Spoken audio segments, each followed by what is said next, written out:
Naging maayos naman ang pamamahagi ng election paraphernalia sa Zamboanga City.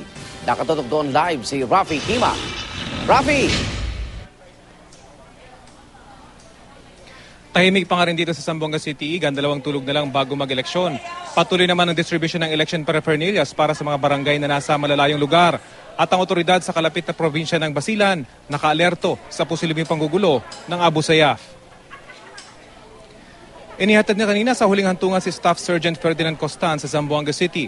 Isa siya sa 2 sundalong namatay sa engkwentro noong Lunes sa Albarca, Basilan, kung saan patay din ang 6 na Abu Sayyaf. Patungo raw sana mga sundalo sa isang civic military operation nang matunugan nilang paparating ang grupo ng mga Abu Sayyaf. Pero di tulad sa mga nakaraang engkwentro sa lugar kung saan pinagtutulungan ng mga rebelde at mga armadong sibilyan ng mga sundalo raw ang pinanigan ng mga sibilyan. Armed civilians went to us and told us they would help. Hey. Ngayon, pinaghahanda nilang posibleng ng pagganti ng teroristang grupo. Ang COMELEC office sa Zamboanga City na 30 minuto lang ang layo mula sa Basilan, naghahanda rin daw.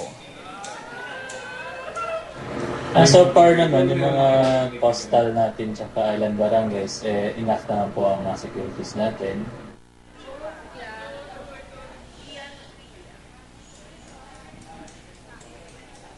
Bukod sa 10 PCOS machine na nagkaaberya at binalik sa Maynila ay maayos naman daw ang distribution nila ng election paraphernalias dito. 2 sa mga bagong PCOS dumating na kanina, 8 pa ang hinihintay ng mga opisyal dito. Pagdating ng mga bagong PCOS machine ngayong gabi o bukas ay ihahabol na lang daw nila ang testing and sealing ng mga ito. At yan ang latest mula dito sa Zamboanga City, Igan. Maraming salamat, Rafi Tima.